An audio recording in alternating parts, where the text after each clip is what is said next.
Yeah, so my name's Peter Suaref. I'm CTO and co-founder of a tech startup called Empiricist. We're based in Spark, in the kind of lovely new Spark building, which is where I met David. My background is in data primarily, so I've worked in big corporates, and then I've been in the startup world for only a few years, but it's been data all the way. I've been a member of Cardiff University for a while, did my degree here originally, then I was on the Data Innovation Accelerator panel. We've had lots of link ups with Cardiff, and we just think it's the best way of getting brilliant people into our organization. We've got a whole bunch of Cardiff alumni that are now part of our startup.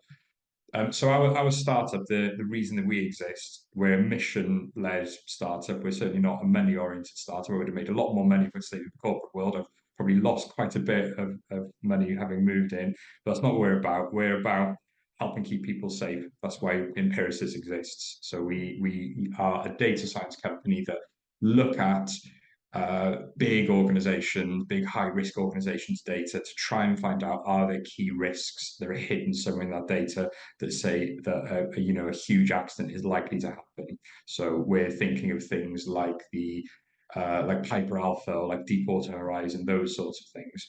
And interestingly, I think this is interesting. The sorts of things we're looking at are not machine type data. They're not looking at the pipes and wires. They're looking at people, looking at the people kind of data. So communications, leadership, culture, all those things that are really nebulous and really difficult to pin down. We think that you can find markers of things going awry on the people side in data. So that's what we're doing with some of the biggest kind of organizations in the world, very household names that you'd be aware of. We're a consultancy, but we want to be a product company. That's where the sort of startup bit comes in. So we think we can productize an awful lot of what we're doing. That's where the really exciting stuff is, that we think we can build these amazing data science products, sell them to these huge high risk organizations that will ultimately have a direct effect on their people and that they all get to go home safely to work every day, which is our mission. So to answer the second part of your question, David, around what are sort of my thoughts around internships, mentoring, and the kind of the student relationship. I think we've had a few different kind of models where we've brought students into the organization, and they all work for different reasons in sort of different ways, and they've all been great. I don't think we've had a bad experience yet, but uh, we've run sort of year-long internships or sort of 4 or 5 month internships that then turned into a year long that have then led us to hire people in a few occasions. So our marketing analyst came from the business school, which started as an internship, and then she did brilliantly, and we've now got her as a full-time employee once graduating. We've run things like hackathons, so we did a hackathon with the Cardiff University and USW, which was great. And a few of the people on that hackathon have now come back to us. We've employed them as data scientists because they got the ability to sort of show their skills, their capability. And we've also run a few dissertation projects where we've given dissertation subjects and then acted as sort of supervisors or clients for those dissertation projects. And those students, again, I think we have one of them is with us right now. Another couple have, done dissertations with us and then gone on to great roles afterwards.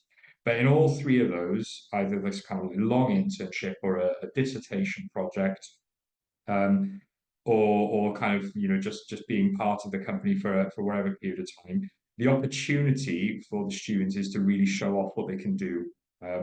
Interviews, I think everyone will agree, are generally quite horrible experiences. Nobody likes an interview. Everyone's really nervous in an interview, and it's difficult to get across the sort of the full range of your experience and your capability. Whereas if you're a student that gets the opportunity to get in front of a company for a while, then you can show them your portfolio, you can show them how you work with others, you can show them your sort of collaborative approach or your sort of proactivity. So all these things that you can only talk about and probably not do a great job of in an interview, you can do in person when you get the opportunity to do some of these things.